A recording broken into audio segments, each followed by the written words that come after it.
Folks, I've made this statement on a bunch of occasions, and I'm just going to make it again because it needs to be said. Listen and listen good, please.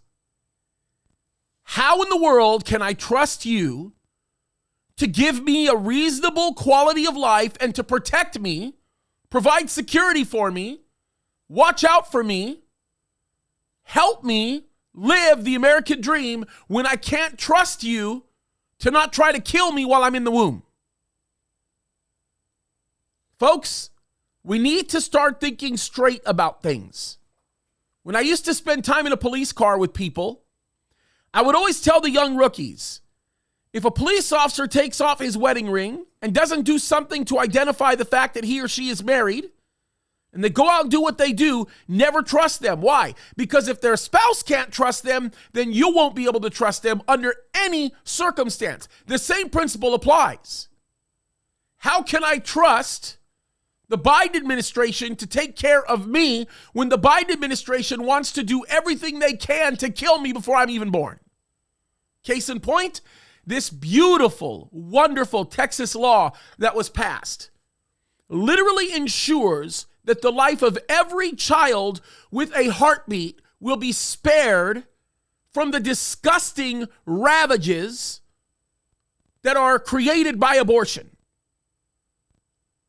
It's interesting to me how the President of the United States is more concerned, him and his regime are more concerned with changing the national narrative on Afghanistan, on your health freedoms, and on everything else than they are about protecting innocent children.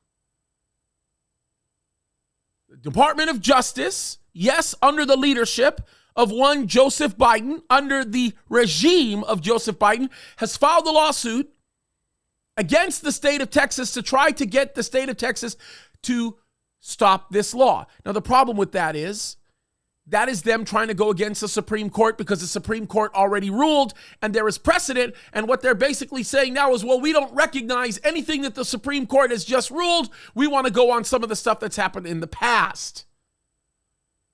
Folks, on a day where we are supposed to remember, may we never forget the fact that there is a Holocaust that is going on right now.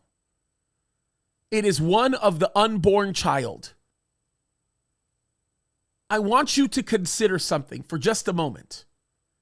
I want you to consider that by the time I finish this video, and I'm not exaggerating, you will have 100 babies that will be slaughtered inside the womb of a mother. Thank God they won't be in Texas.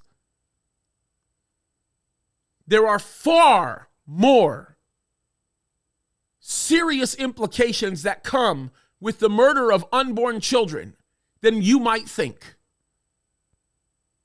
It desensitizes humanity. It causes us to look at things completely different. We will devalue life for the sake of convenience, and we throw away responsibility. Folks, this is absurd, and I'm calling upon every Christian that is out there to be praying against what the Biden regime is doing. And I'm also calling upon every single Christian who is in a position, doesn't even have to be a Christian, maybe you just care about the issues. But I'm asking all of you that are in a position to vote, when voting time comes, to vote for the right people that will stand for life. Why? Because if they'll stand up for life, they will take care of you after life. That's the reality of it. That's the truth. Don't let anybody tell you otherwise. And this has nothing to do with my body, my rights. If that was the case, then they would not be forcing us on these other medical mandates. That is completely obscene. They don't believe that for 1 second. We've got to get our acts together, folks. This is an important one. And if you live in the state of California, let this serve to you as a reminder to recall the worst governor that has ever existed in the history of our union. I think Larry Elder is the only way to go with this one. He lines up with our values, and I think we need to start standing up for the unborn child. If we can't do that, we lose it for everything else. Time to open up our eyes and recognize the truth in these matters. God bless you.